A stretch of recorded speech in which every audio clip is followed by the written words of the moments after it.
W. Edwards Deming changed our world. Until his death in December 1993, he worked as a revolutionary, insisting that we change, that we do everything better. People who may never have heard his name owe, or soon will owe, their improved health care, education, consumer products, job satisfaction, even government, to Deming's ability to ask apparently simple questions. What business are we in? What business ought we be in? Is anybody here not putting forth his best efforts? Has the system of reward in Ford made it difficult in the past for people to work together? What will we be doing a year from now, 5 years from now, 10 years from now? What would you mean by improvement? What do you mean by a good job? The object of those simple questions, asked at his seminars, in his books and video cassettes, was to force people to think differently, to break out of traditional patterns. He had started doing that in the summer of 1950, when the Japanese asked his help to rebuild a war-shattered economy. American industry didn't need any help then. With mass production, American goods flooded the world. We were doing so well. This country made notable contribution to the world, mass production. By the early 1980s, cars and consumer goods from Japan were flooding back into the United States. The quality method Deming had taught the Japanese after the war now produced not just a lot, but a lot that was better and cost less. The problem now is not mass production. The problem is quality.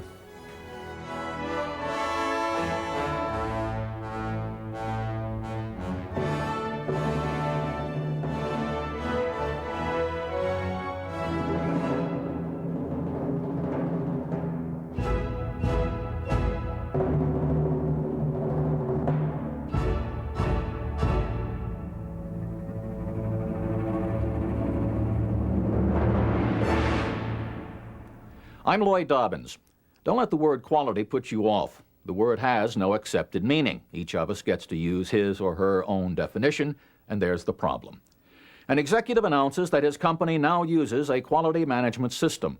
What he's talking about is not a quality system at all, but a couple of half-baked ideas haphazardly applied that, predictably, fail. The executive then announces that quality does not work. The popular press, which doesn't understand the Deming philosophy either, dutifully reports the death of quality management. But as Mark Twain told a newspaper reporter, the report of my death was an exaggeration. In those companies that adopted the Deming philosophy, realized it was demanding and would take time, and stuck with it, the results have been impressive, to say the least. Ford Motor Company started talking to Dr. Deming in 1981. They knew what they wanted. It wasn't what they got. What we're hoping to see is Dr. Deming walk in, kind of as a neurosurgeon that would tweak the quality philosophy and quality systems that we had, but not do too much damage to them. Instead, we ended up with a catalyst, a philosopher, a leader for change, and a whole different approach to the quality culture at Ford. The Department of the Navy has used the Deming approach to save billions of dollars, redefine its mission for the 21st century, and improve life for its personnel. Public schools report more graduates, better understanding of the material, fewer discipline and dropout problems, and happier teachers and students. Hospitals have been able to take advantage of radical changes in medical care while improving patient services and saving money, lots of it. Critics of Deming say that the quality system cannot solve all those disparate problems. But why not? The quantity management system helped to cause them all. Dr. Deming was one of the people who realized early on that the quantity system was inadequate to a more complex, more technologically oriented time because quantity requires only brawn and obedience. Deming's philosophy requires that everyone involved in any enterprise think cooperatively to find new and better solutions. The cultural change necessary is easier to understand with a brief history of work. America started as a nation of farmers and ranchers. Everyone worked because if you didn't work, the family couldn't eat. Children learned to work by watching their parents and grandparents. Management was minimal and direct. Early industrialization made it only slightly more difficult. You could still see where the work was done, and everyone in a mill town understood that raw material went in one end and came out the other as finished goods. The manager could see the whole process, and if management wasn't as simple as it was on the farm, it was still direct.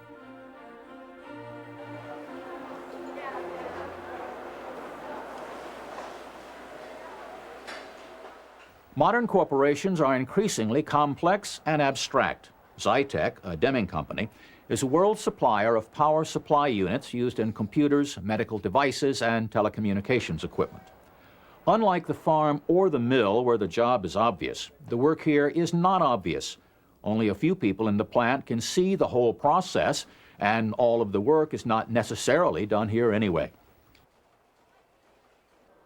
To add stress, the tolerance for error gets smaller almost by the day. Customers demand higher quality. Governments impose stricter regulations. For the workers, it is much more difficult to understand where their work fits, not only in the device, but in society as well. Managers must meet new requirements, one of which is to explain to everyone where he or she fits in the system. The basic need is to continually improve cooperation and communication among and between managers, workers, suppliers, customers, and the larger world in which the enterprise exists. In short, everyone has to concentrate on making what customers want, always making it better, and keeping it affordable. The aim of the Deming management system is to deliver improved product and services at reduced cost. The idea is fairly straightforward. Understanding it is not. For 15 years, we asked Dr. Deming questions. We knew that people wanted a list of things to do. Dr. Deming had a philosophy, not a list. As people who have adopted that philosophy will say, doing it is rewarding, but is not easy. I can tell you from personal experience that giving lip service to it and doing it in practice are two very different things. Doing it is damned hard. Hard work alone will not do it. Cutting costs will not do it. Best efforts will not do it. Gadgets won't do it. The thing that the Deming philosophy does for an organization is that it begins to change the way you think and the way you do business. The worker is not the problem. The problem is at the top, management. Deming is the only person who really has theory and really addresses those leadership issues that need to be addressed. There must be policy for quality. Quality is made at the top, made in the boardroom. And we have to throw away ideas about management that have been around for over 2,000 years. And it is a bigger change in imagery than going from a flat earth to a round earth. Moving from the quantity of mass production to the quality of Deming's method is the most important change in production since the Industrial Revolution.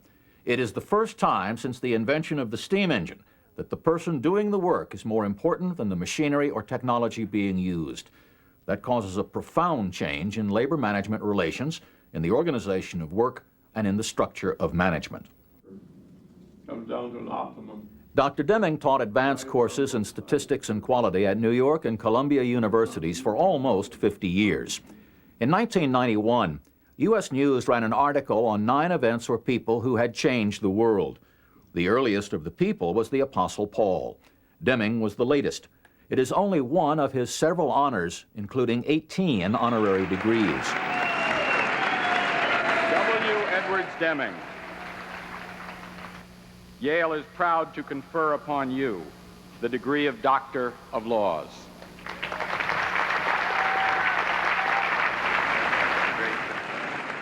He won the National Technology Medal, but was too busy to go to the White House ceremony. Dr. Edwards Deming, the internationally known developer, father really, of statistical quality control. My daughter, Linda, went, and my secretary in my place. They enjoyed it far more than I would have enjoyed it.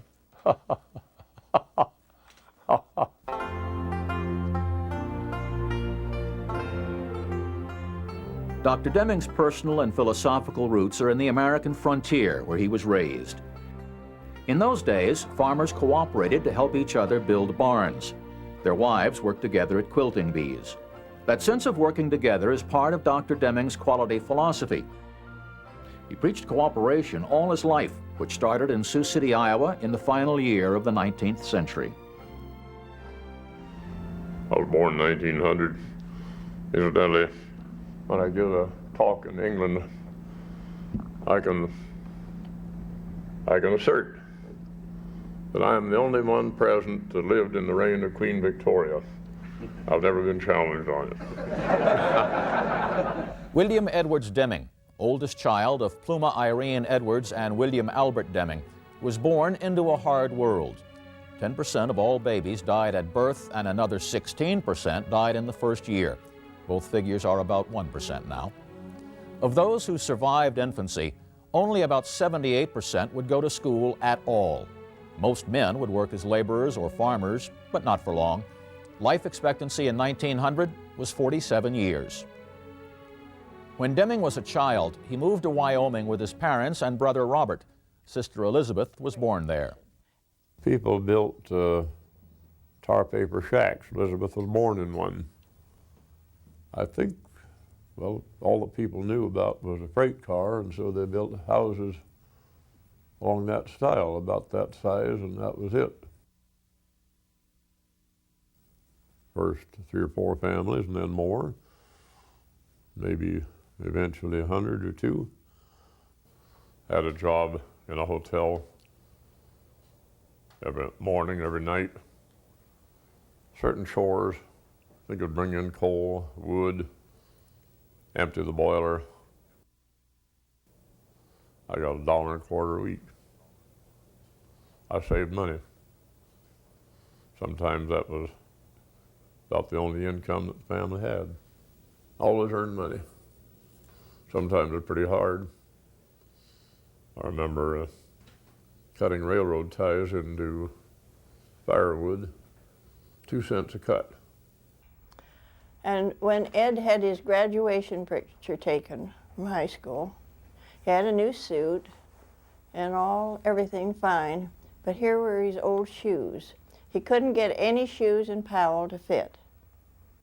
My mother, she had a number of piano students and voice students. Our father was raised in a railway station in Iowa. He'd read the Morse code, and news went by Morse code. Right.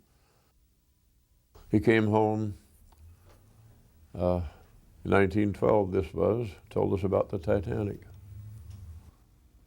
And I was able to read a newspaper. I don't know when that was, 9 or 10 years old.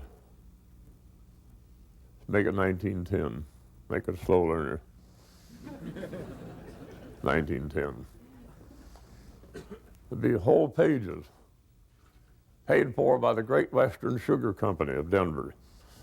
Advice to farmers on when to plant beets. Later on, when to irrigate and how. And later on, how to thin the beets. They were helping themselves. Yes, and they were helping the farmers, their suppliers. The farmer came out ahead.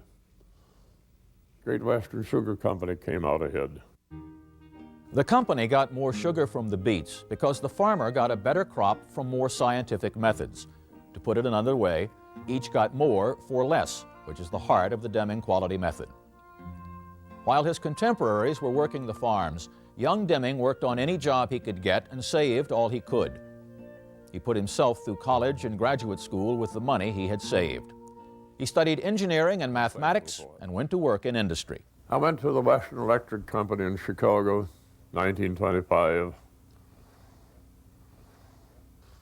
Worked on transmitters, did nobody any good, but I learned a lot. Would not take anything for the experience. There was a Dr. Rossbacher, head of research. He understood the power of theory. Without theory, there are no questions. Without questions, no learning. Hence, without theory, there's no learning. Dr. Deming's early influences were men who worked in educational and statistical theory in the 1920s and 30s. Men like C.I. Lewis, the philosopher, whose theory was that for people to do anything well, they must understand why they are doing it. At Bell Labs, Dr. Walter Schuhart worked with statistics to improve the quality of telephones, and he created the control chart that is critical in the Deming method. Deming went to England to study statistics under Sir Ronald Fisher, the leading statistical theorist of his day. Dr. Deming had been working at the Department of Agriculture in his own field of mathematical physics, but he went to the Census Bureau to teach statistical sampling techniques, which he also used at the Army's Aberdeen Proving Grounds. In government circles, his reputation was spreading. People came to me expecting me to know more than I did, and I simply had to study hard to try to keep up with them. During World War II, American troops needed better quality weapons. Dr. Deming helped to write the War Production Board standards to improve quality in the defense industry, and those standards helped win the war. In the United States, during the post-war economic boom, industrial management ignored those standards. Quality was sacrificed for quantity. People had done without since 1930. The demand was enormous and it had to be filled. American quantity production helped raise the standard of living around the world, but especially in the United States. About 90% of American families now own a car. About 60% of American families owned one in 1950. It was in 1950 that Dr. Deming was invited to Japan to teach quality, at least partly because of the war production statistical standards he had helped to write. The Japanese were eager to learn how to rebuild their economy. He convinced them that quality goods at reasonable prices would do that. He suggested, only partly in jest, that they begin by exporting sake, Japanese beer, and beautiful women. I explained to them they must export. They can build quality, they can do it. I pointed out something about export. The shoes I had on were McAfee shoes made in London.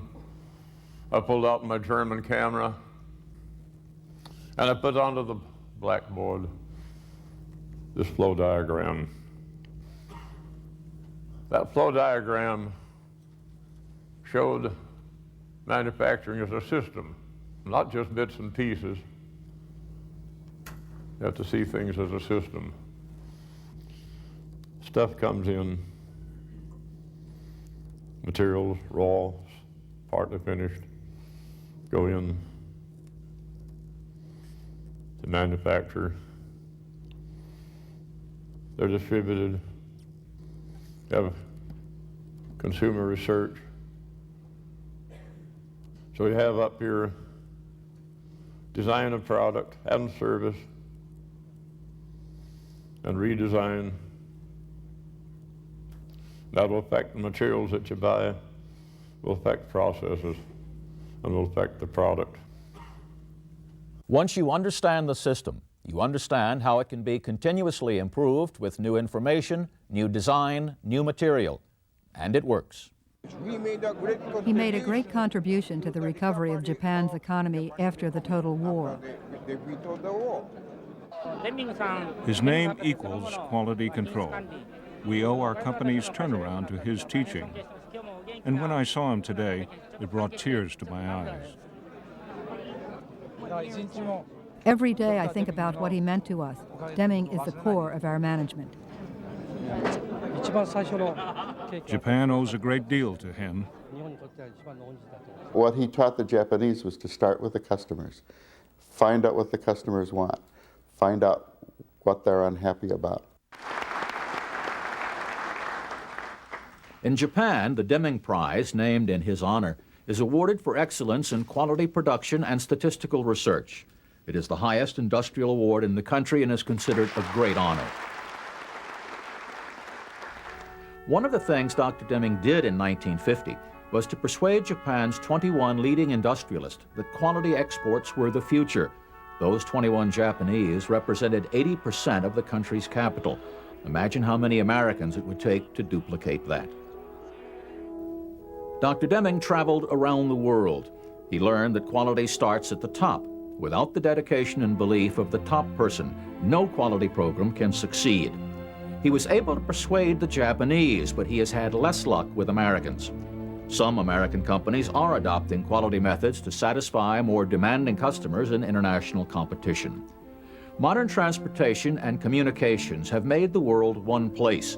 Today, there is only one market, and what was once far away is now next door. In 1960, Dr. Deming was awarded the Second Order Medal of the Sacred Treasure by the Emperor of Japan. His lapel pin is symbolic of it. His work became better known in the United States after his 1980 appearance on an NBC News documentary. I think that people here expect miracles. American management thinks that they can just copy from Japan, but they don't know what to copy. The companies that successfully use the Deming method understand that everything is a system. Whatever happens anywhere in that system changes how everything else happens. That is not traditional American management wisdom. When the U.S. Navy Department adopted the Deming method, the first problem was for senior personnel to change what they had believed for years and to accept that advanced technology is not salvation. Planes don't fly if people don't fly them. No matter how new or advanced, technology is only part of the Navy system. That we're actually taking money out of buying bullets in some areas and putting it into things like rehabilitation of family housing or of bachelor enlisted quarters, because we understand that that's part of the equation as well, that we're a total system. I think that looking at the organization as a system is probably one of the biggest contributions that Dr. Deming has made to the functioning of business and also government in this country. The admirals on our board unlearned things. There were things that they knew to the depths of their soul. They had believed them for 30 years, and they simply learned that they were not so. The notion, we've always done it that way in the past, therefore we can't change. You first have to convince people who think that they're doing a very good job that there is a better way, that they can change. That is true everywhere. Dr. Deming's concept of a total system applies not only to manufacturing, where it's fairly obvious, but to the operation of a nuclear submarine or an Air Force wing. It applies perfectly well in service industries and healthcare. Imagine what we'd save if government did more for less and if we overhauled our failing school system. Okay, is that good enough? Dr. Deming's teaching is best understood through his 14 points, which he developed in the late 1970s. When used together, they represent a philosophy of life. The 14 points all have one aim: make it possible for people to work with joy. How can they work with joy if the company has no constancy of purpose, has no purpose in life? How could anyone enjoy his work? Wouldn't know what he was doing. To help you understand them, we have asked Pulitzer Prize-winning cartoonist Pat Oliphant to illustrate those points. Unless you think we've put the videotape in backwards, Pat is left-handed. The first point is create constancy of purpose for the improvement of product and service. I think it's extraordinarily important for us to have an overall strategic plan, a vision, if you will, a general understanding of who and what do we want to do in this country. What are our national interests? What do we believe in? What do we want for our children and our grandchildren? Where would we like to be in 100 years? The idea is to have a long-term aim, something that everyone in the organization knows and understands. You have to answer the questions. What are we doing? Why are we doing it? Second point is to learn the new philosophy. Teach it to employees, to customers, to suppliers. Put it into practice, in other words. The new philosophy, which is one of cooperation, win-win, everybody wins. Cooperation to everyone's benefit is a key point in Dr. Deming's philosophy. One of his favorite illustrations of that new philosophy is two service stations in his neighborhood, that compete and simultaneously cooperate. He called one of them when his automobile wouldn't start. Man came to take care of that automobile in a truck of his competitor across the street. Now they're smart. Instead of both of them owning two trucks, borrow each other's on emergency. They still compete on their gasolines and service. Third point is cease dependence on mass inspection. That's much better to improve the process in the first place so that you don't produce so many defective items or none at all. It takes the same time, material, and effort to lay a bad egg as a good one. The only difference is you can't sell the bad one.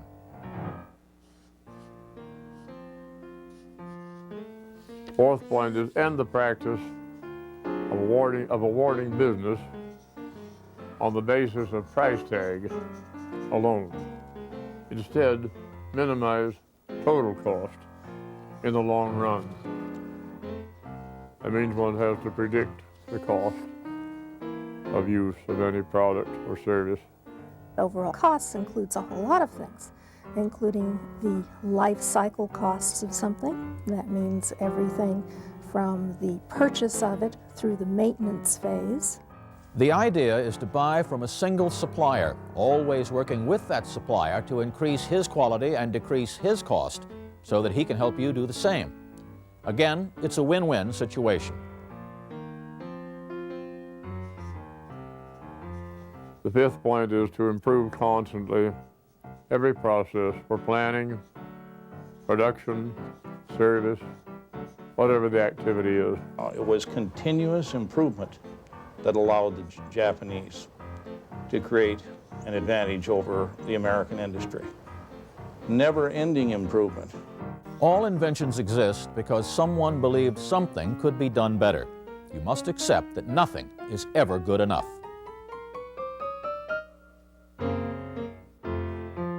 Sixth is institute training for skills. The people learn in different ways, and training must take account of those differences. People are the only ones that can create change.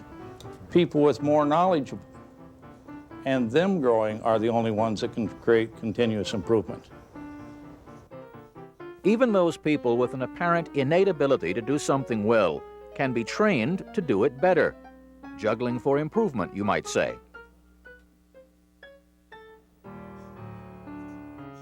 Seventh is adopt and institute principles for the management of people. I'm referring to management of people for recognition of different abilities, capabilities, aspirations. One cannot delegate quality.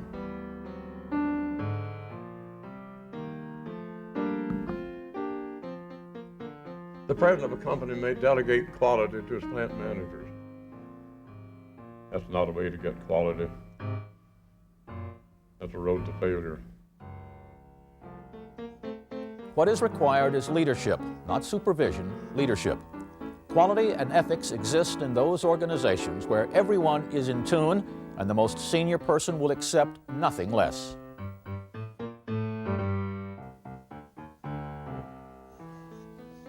Point 8 is to drive out fear, build trust. It's purely a matter of management.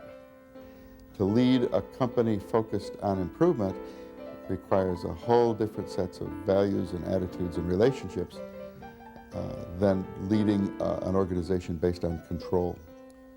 The idea of strict control is directly opposite what Dr. Deming teaches, which is cooperation throughout the company at every level by people who have concern and respect for each other.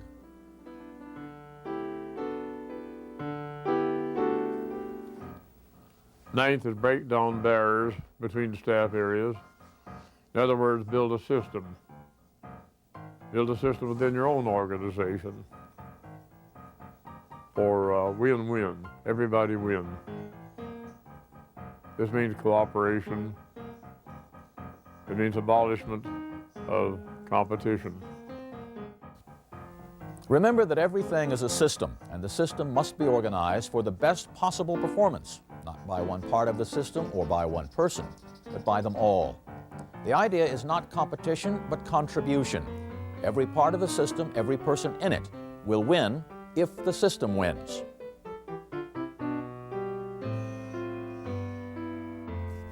Point 10 is eliminate slogans, exhortations, targets,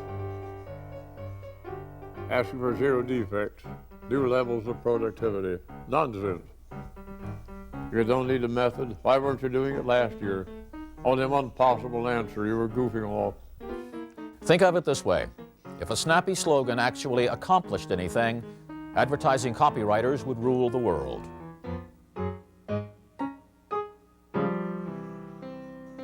Eleven is eliminate numerical goals, numerical quotas for anybody. A numerical goal or quota accomplishes nothing. Of the 14 points, this is perhaps the easiest to understand if you will remember the Fats Waller classic, "Tain't what you do, it's the way that you do it." Or in Dr. Deming's words, by what method?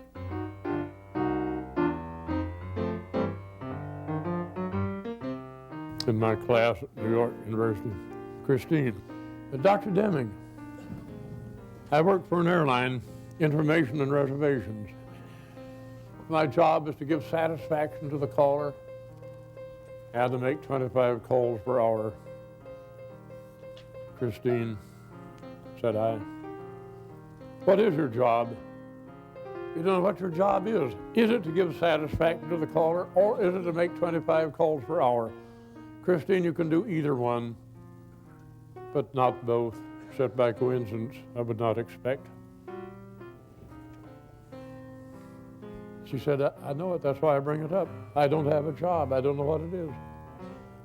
Which is it, to make 25 calls per hour, or to give satisfaction to the caller? Which is it? She doesn't know. Need we manage that way? Why not improve? That will not bring improvement. She cut people off to make her 25 calls per hour.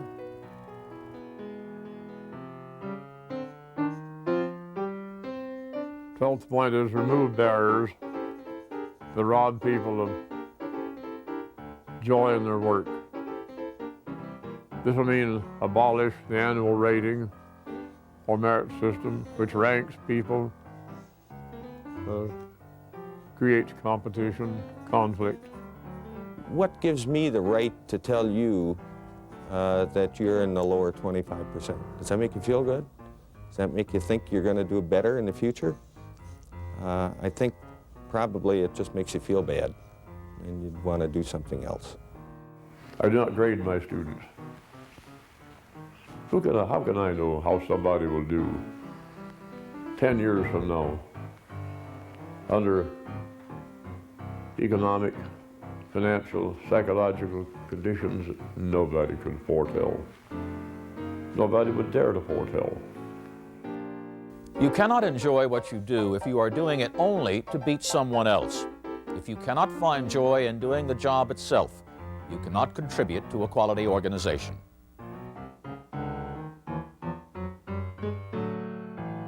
Point 13 is institute a vigorous program of education and self-improvement. Training, of course, tells you how, and education tells you why. And that's a subtle thing, but it's important. Don't confuse training, point 6, with education, point 13. Education should not be about your job, but about something else. Sometimes, no matter how well you hold up your end, you have to think of other things in other ways. And 14, the last point is accomplish the transformation.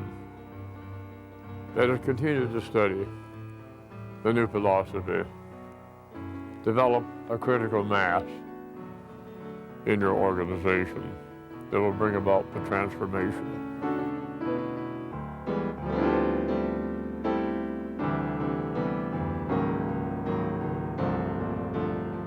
You have to get everybody committed and everybody using their knowledge together, as opposed to just a few people telling people what to do. And so I believe that, and plus I'm not smart enough to be able to have all the answers. I can't go back. A mild warning. One of the more common mistakes is to regard the 14 points as a menu from which you can pick and choose. It doesn't work that way. Through his career, as he traveled around the world, Dr. Deming developed and refined the 14 points to work together. He intended that you use all 14. I'm honored to be in your presence. For all his world travel, Dr. Deming's tastes were not exotic, and he enjoyed simple dinners with friends, and any kitty who needed her chin scratched just had to find him. He died in the same house in the District of Columbia he bought in 1936. His suits, light for summer, dark for winter, were custom made, all cut from the same classic pattern. He was a good photographer who had a lot of experience. When I went to London in 1936 to study, I bought for myself a good camera because I thought that was maybe my only trip. I want a good record of it. One wonders if he would have taken fewer pictures if he had known in 1936 just how much of his life would be spent away from home in countries around the world. Cecile Killian was hired as his part-time secretary in 1954. She still laughs about the time he told her to take the afternoon off when it was already 7 p.m. She knows the one thing about which he bragged, his martinis. The Deming Martini is world famous. It was his joy when colleagues came in, and especially friends.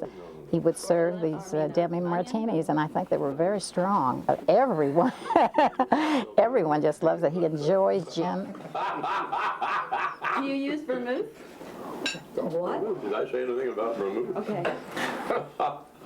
They're really very good.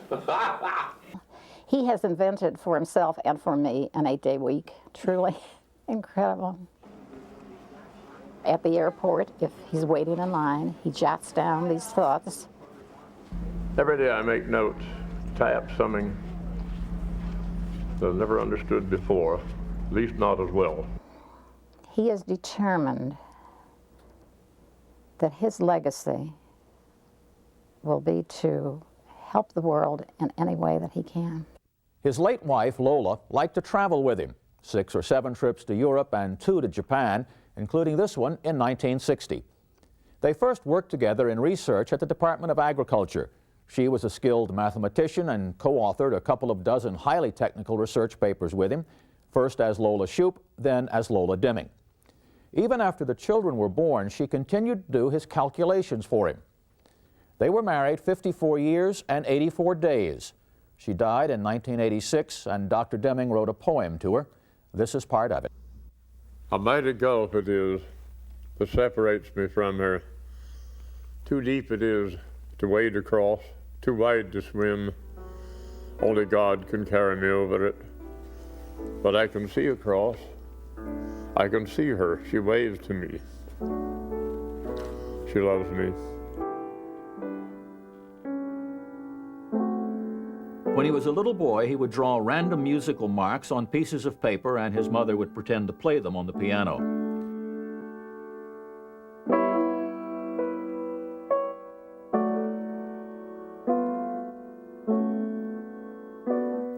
This composition is not pretend. He wrote this music so that ordinary people might actually be able to sing the Star-Spangled Banner.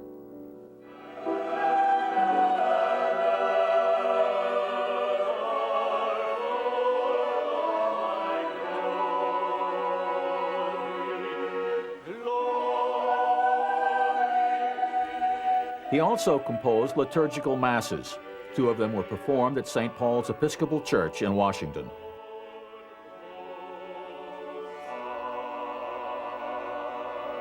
There are other American teachers of quality programs, but those who teach the Deming method argue that it does most to integrate work and people, that it is a complete philosophy. Dr. Deming's method is based on what he called profound knowledge, most of which is theoretical. Theory of a system, of education, of variation, and psychology.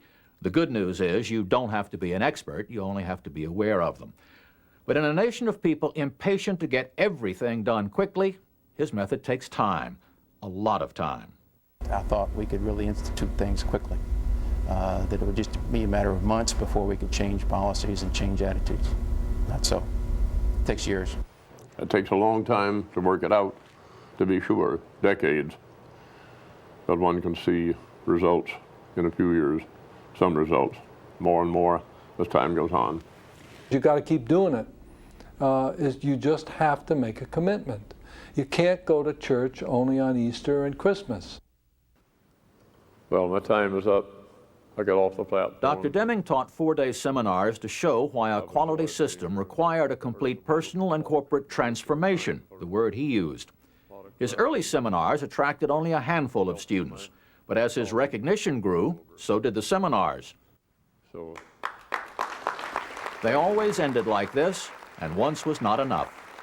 I think I've been to 17 seminars, and I learn more each time. Well, I've attended Dr. Deming's 4-day seminars 23 times since the first time in September of 1980. And it's almost embarrassing to me how much I learn each time. Deming used news events to add interest. For instance, he used an item about drugs seized by American border agents and drug-sniffing dogs to make a statistical point. That first figure is the average seizure per agent. Per dog. See, we do have some figures. 3,640,000. 30 times as much per dog. Perfectly obvious what to do. Hire more dogs. Dr. Deming continuously learned, and he always gave credit to the people who taught him. Quality cannot be delegated by management any more than ethics can be delegated. This statement came from my good friend, Dr. Lloyd Nelson, now with the National Corporation. As the Herald Hotelling said, "He that does no research has nothing to teach," as Mr. Schirkenbach told me. I'm indebted to Dr. Dana Cohn. As my friend, Dr. Michael Tighty, John Carlyle in England. This is not new. Senator Flanders, deceased, of Vermont, said that 40 years ago. The so-called merit system. Dr. Deming consulted with several companies, and from the beginning, those companies learned that he was not your standard consultant. He knew he needed time and top management's commitment, and if he couldn't have those from the start, he wouldn't go. At General Motors, an officer named Jim Fitzpatrick made the first contact. Bill Hoagland likes to tell the story of that first contact and the contract. He said he won't come out to talk to us unless we agree that we'll stay with him for a long, long, long time. Well, I said, well, you tell him that that isn't how we do business, that we're not going to commit to a long, long, long time until we see what the goods are. So Fitz came back and said, he said to tell you that isn't how he does business. And so we liked that, so we had him out.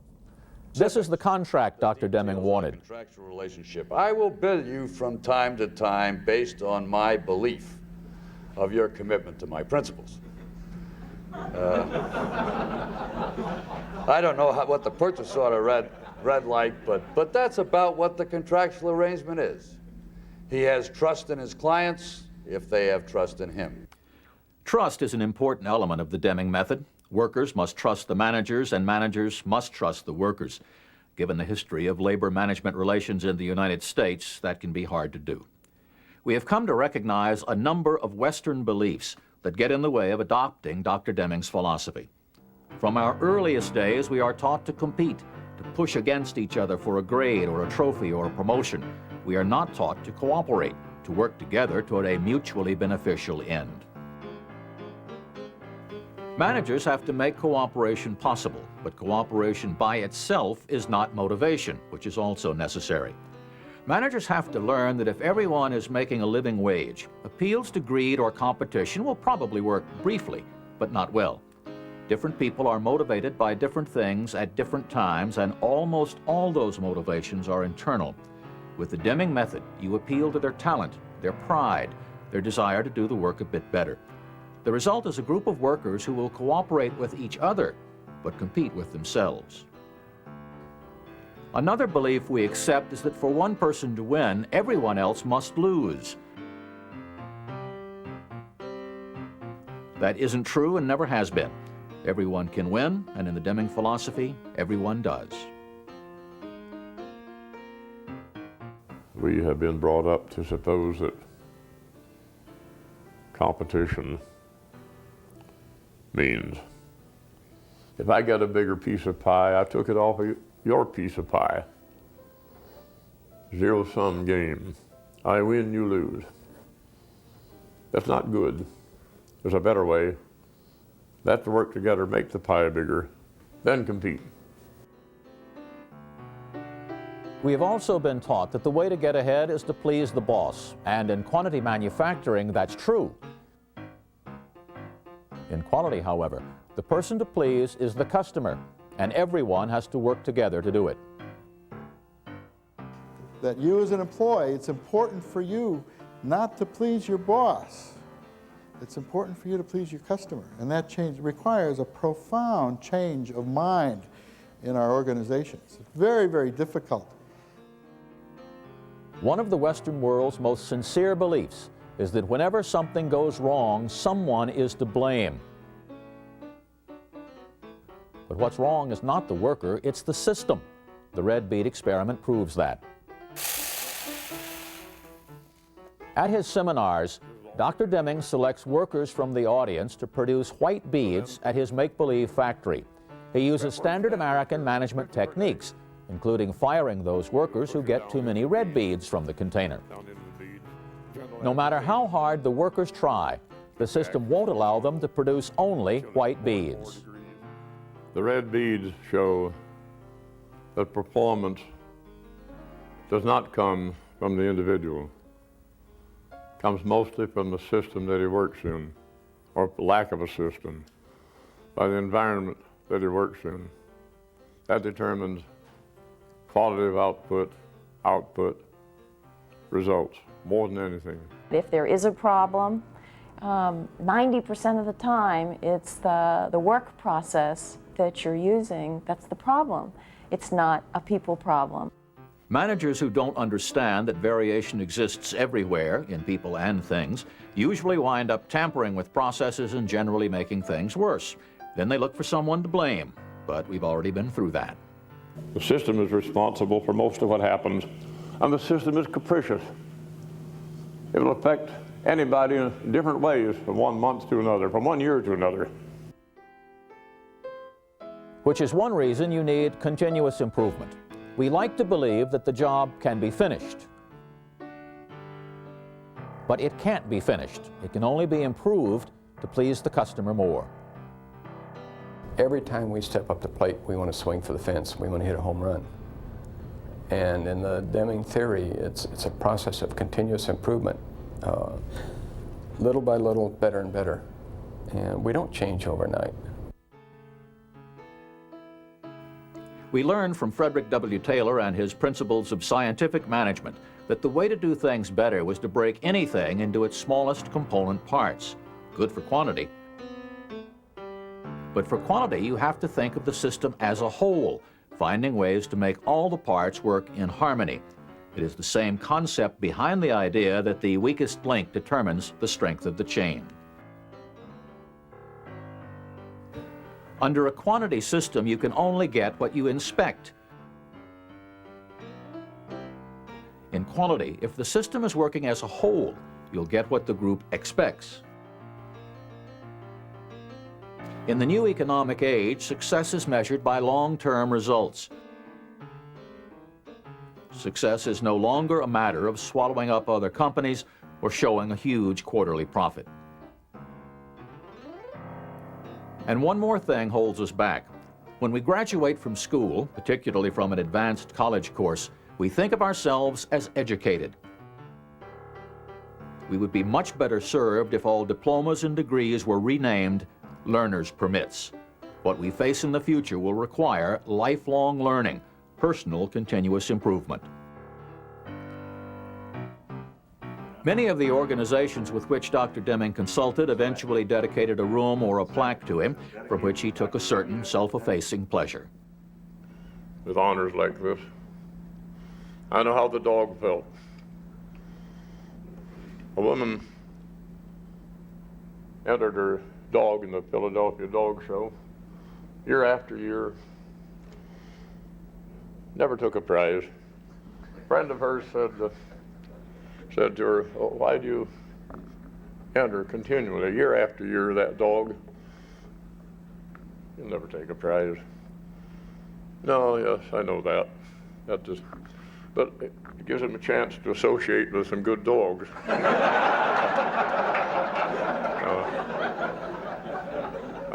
I have that privilege, and I know how the dog felt.